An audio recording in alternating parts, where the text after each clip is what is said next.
Welcome to our channel my Telugu talks. ఈరోజు ఒక రహస్యమైన ప్లేస్ గురించి చెప్పబోతున్నాం. అదే ఏరియా 51. ఏరియా 51 అంటే ఏమిటి? ఈ రహస్య ప్రాంతంలో అడుగు పెడితే ఏం జరుగుతుంది? అమెరికాలోని నెవాడా రాష్ట్రంలో లాస్ వెగాస్కు సుమారు 120 కిలోమీటర్ల దూరంలో ఉన్న ఎడారిలో ఉన్న మిలిటరీ బేస్ని ఏరియా 51 అని అంటారు. Nevada test and training range పేరుతో చలామణి అవుతున్న ఈ ప్రాంతంలోకి సాధారణ ప్రజలకు అనుమతి లేదు. ఆ ప్రాంతం నిత్యం సైన్యం నిఘాలో ఉంటుంది.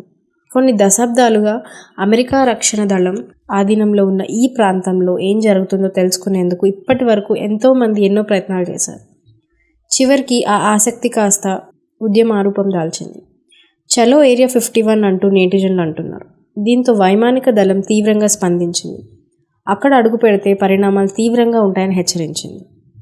ఏరియా 51 దశాబ్దాలుగా రహస్యంగా మరియు ఊహాగానాలతో కప్పబడి ఉన్న యునైటెడ్ స్టేట్స్ ఎయిర్ ఫోర్స్ సౌకర్యం. 1950లో నెవాడా మిలిటరీ బేస్లో గుర్తు తెలియని యుఎఫ్ఓ గాల్లో ఎగురుతూ కనిపించాయి. అప్పటి నుంచి అమెరికా ప్రజలు ఆ ప్రాంతంలో ఏలియన్స్ ఉన్నాయని భావిస్తుంటారు. అమెరికా సైన్యం 1955లో ఆ ప్రాంతం మీదుగా రహస్య నిఘా విమానాలు ప్రయోగించేది. వాటిని చూసి ప్రజలు అక్కడ నిజంగానే గ్రహాంతవాసులు సంచరిస్తున్నాయని అనుమానించేవారు. అప్పటి నుంచి ఆ ప్రాంతంలో ఏలియన్స్ ఉన్నాయని నమ్ముతున్నారు. పైగా వైమానిక దళం ప్రత్యేకంగా బేస్ ఏర్పాటు చేసి ప్రయోగాలు చేపట్టడంతో అక్కడ ఏలియన్స్పై పరిశోధనలు జరుగుతున్నాయని వదంతులు వ్యాపించాయి. వీటిని ఆధారంగా చేసుకుని అనేక సినిమాలు, కథలు వచ్చాయి. అమెరికా ఉపయోగించే కొన్ని నిఘా విమానాలను ఈ ప్రాంతంలో ఉంచినట్లు చెబుతుంటారు. అయితే ఏలియన్స్ను నమ్మేవారు మాత్రం ఈ విషయాన్ని అంగీకరించారు. అక్కడ కొన్ని దశాబ్దాల నుంచి ఏలియన్స్పై పరిశోధనలు జరుగుతున్నాయని, అందుకే ప్రభుత్వం అక్కడికి ఎవరిని అనుమతించదని తెలుపుతారు. వీరు చెబుతున్నట్లే ఆ ఎడారి ప్రాంతంలో భిన్నమైన వాతావరణం ఉంటుంది. కొన్ని ప్రాంతాల్లో వెల్కమ్ ఎర్త్లింగ్స్ అనే బోర్డులు కూడా ఉంటాయి. ఆ పరిసర ప్రాంతాల్లోని ఇల్లు, పెట్రోల్ బంక్లు, దుకాణాల్లో ఎక్కడ చూసినా ఏలియన్స్ బొమ్మలే కనిపిస్తాయి. కొందరైతే ఏలియన్స్ను చూడాలనే ఆసక్తితో అక్కడే తిష్ట వేస్తూ ఉంటారు. ఆ ప్రాంతాల్లో ప్రజలు చాలాసార్లు ఎగిరే యుఎఫ్ఓలను చూసినట్లు చెబుతుంటారు.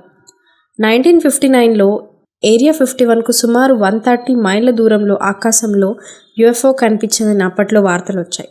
ఇలా 2-3 సార్లు ఆ యుఎఫ్ఓలు ప్రత్యక్షమైనట్లు నెల్లిస్ ఎయిర్ ఫోర్స్ బేస్కు కూడా సమాచారం అందింది. అలాగే 1947లో న్యూ మెక్సికోలోని రోజ్వెల్ యుఎఫ్ఓ కూలినట్లు రూమర్స్ వచ్చాయి. ఆ తర్వాత చాలాసార్లు ఆ ప్రాంతంలో యుఎఫ్ఓలు కనిపించినట్లు సమాచారం. అయితే ఆ వార్తలు ఎంతవరకు వాస్తవం అనేది తెలియదు.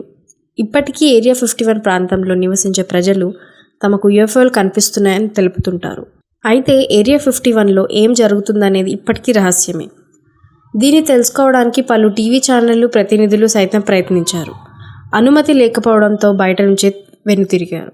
కొంతమంది కాన్స్పిరసీ థియరిస్టులు ఏరియా 51 టైం ట్రావెల్ మరియు టెలిపోర్టేషన్ ప్రయోగాలలో పాల్గొంటుందని నమ్ముతారు. The Bob laser story 1989. ఒక సైకిస్ట్ తను ఏరియా 51లో పనిచేశానని మరియు గ్రహాంతర స్పేస్ క్రాఫ్ట్ను చూశానని మెన్షన్ చేశాడు. కోలుకున్న గ్రహాంతర పదార్థాల నుండి అధునాతన వెపన్స్ మరియు సాంకేతిక అభివృద్ధి. ఇది హైలీ రెస్ట్రిక్టెడ్ ఏరియా మరియు అక్కడ ప్రయాణించడం సూటిగా ఉండదు. ఇక్కడ కొన్ని గైడ్లైన్స్ ఉన్నాయి. పబ్లిక్ యాక్సెస్ లేదు. బేస్ చుట్టుపక్కల ఉన్న ప్రాంతం సిపిఎన్ ట్రోల్డ్ ఎయిర్ స్పేస్. దాని మీదుగా లేదా సమీపంలో ఎగరడం కష్టతరం చేస్తుంది. బేస్ చుట్టూ 6 మైళ్ళ వెడల్పు నో ఫ్లై జోన్ మరియు 10 మైళ్ళ వెడల్పు నిషేధిత ప్రాంతం ఉంది. చెక్ పాయింట్ గేట్ వద్ద భారీ కాపలా ఉంది. ఆథరైజ్డ్ పర్సనల్ వాళ్ళకి మాత్రమే అనుమతి ఉంటుంది. ఏరియా 51కి అధికారిక పర్యటనలు, సందర్శనలు లేవు. కొన్ని ప్రైవేట్ కంపెనీలు ఏరియా 51కు పర్యటనలు అందిస్తాయి. అయితే ఇవి సాధారణంగా మిమ్మల్ని చుట్టుపక్కల ప్రాంతాలకు లేదా వ్యూ పాయింట్లకు మాత్రమే తీసుకెళ్తాయి. మీరు రేచెల్, నెవాడాలోని లిటిల్ ఎలెన్ రెస్టారెంట్ మరియు గిఫ్ట్ షాప్స్ని సందర్శించవచ్చు. ఇది దూరం నుండి సుమారు 26 మైళ్ళ దూరంలో బేస్ను చూడటానికి వీక్షణ పాయింట్ను అందిస్తుంది. బేస్ యొక్క భద్రత మరియు పరిమితులను గౌరవించాలని గుర్తుంచుకోండి. అనుమతి లేకుండా అతిక్రమించడానికి లేదా స్థావరంలోకి ప్రవేశించడానికి ప్రయత్నించడం చట్టవిరుద్ధ నేరం మరియు ప్రమాదకరమైనది.